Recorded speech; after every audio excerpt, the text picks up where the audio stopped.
Lil Peep currently on a tour bus somewhere between Atlanta and New Orleans right now on tour. We catch up with him here at Beats One. So, bro, what's going on, man? How are you feeling right now? Feeling good. Just got to New Orleans. Just bought some amber rings, and I'm feeling good. I'm ready to be here. How the crowd's been, man? I mean, your music is connecting every single second. It feels like it's getting more and more visceral for you. Just describe what you see from the stage.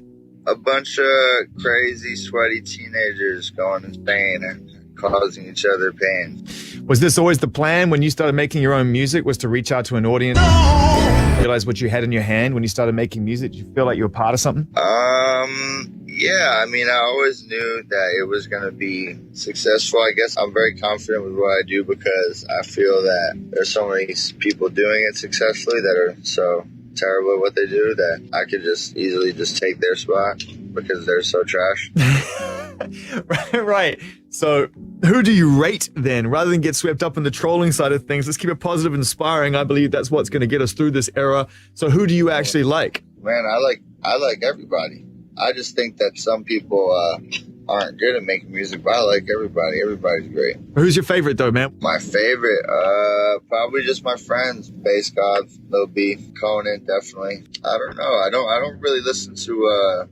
I don't really follow music as it comes out. I more like to just stick to the classics, like my old favorite Brick Squad takes from back in the day and Red Hot Chili Peppers albums and stuff like that. And don't really follow whatever's going on in the rap game, if that's what you want to call it.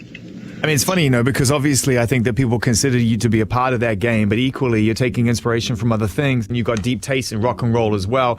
Can we talk a little bit about that side of things as well and what kind of rock and roll artists really influenced you to bring this kind of tone to your music? Yeah.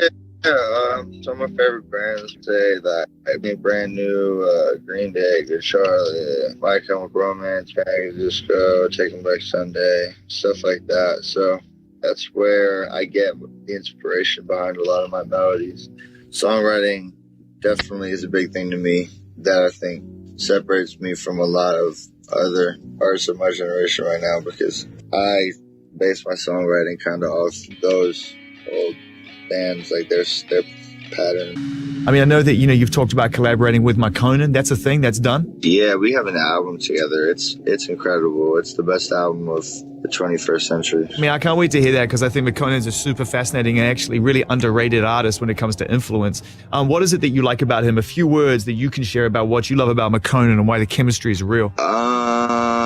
He is, he's insanely talented. His voice is amazing. He's a very genuine person who I get along with on a lot of different levels. We're like best friends, so it's really easy for us to make music together. He has been my favorite hip-hop artist since way before I started making music.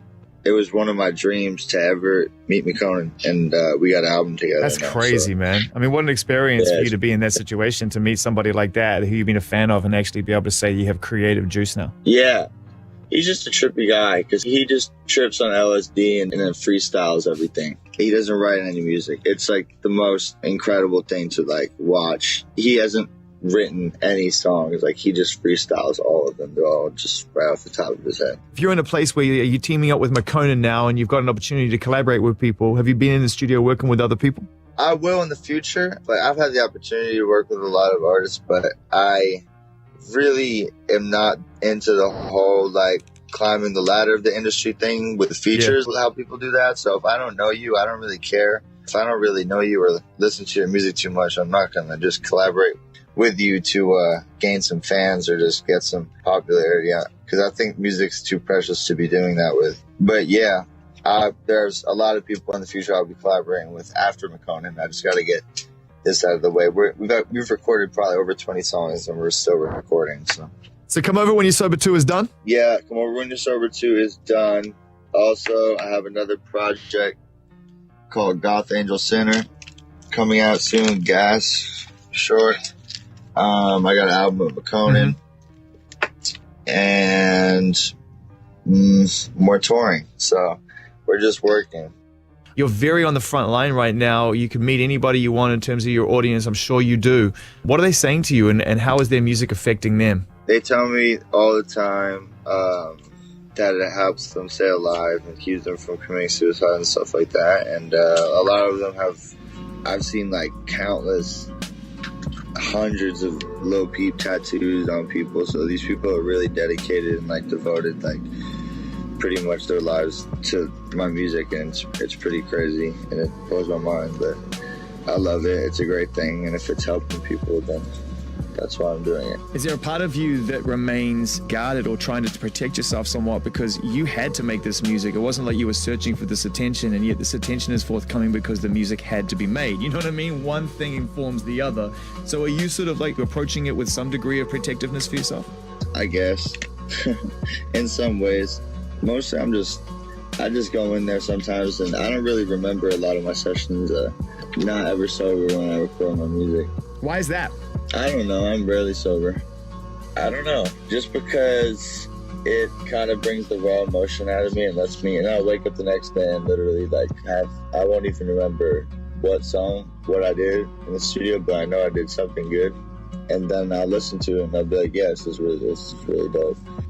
That must make performing it really a very interesting experience, because when it's time to actually play the song, you don't really recall writing or recording, but actually you have to put yourself in a place where you have to learn it, and you're not in that moment anymore. That must be like breaking the wall. No, dude, I know all my music. I'm really crazy with lyrics, so people get shocked at me. I could listen to a song 2 times and learn all the lyrics to it. I know the lyrics to more songs than most people on earth. That's a fact. I learn my own lyrics really, really quick. So I can do all my songs a cappella pretty much.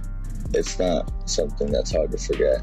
You know, one of the things that really comes through in your music, man, is that you're open through your lyrics and through your music in terms of your relationship with anxiety, and of course the byproducts of things like that, like depression and such. And this is a very important subject now, because more than ever we're seeing, you know, kids and young people really suffering through this. This is now an established part of life.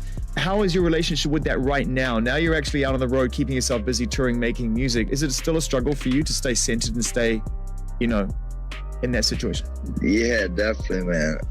If anything, things have gotten worse, probably. Because of the traveling and the touring and the pressure? Yeah, things just get worse. The anxiety just gets worse and worse and worse every day. But it's just something you gotta deal with. That's just something that some people have and they have to deal with, and they cope with it in different ways. Surround yourself with good people and just get through it.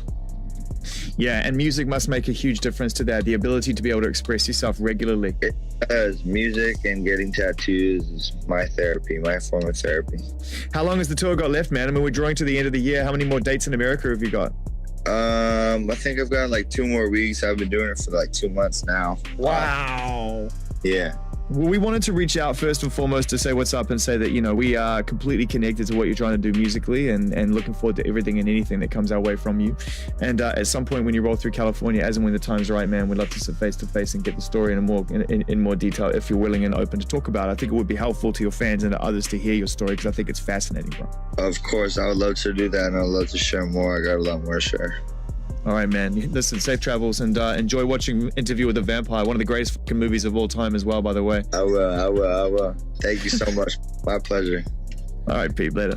All right.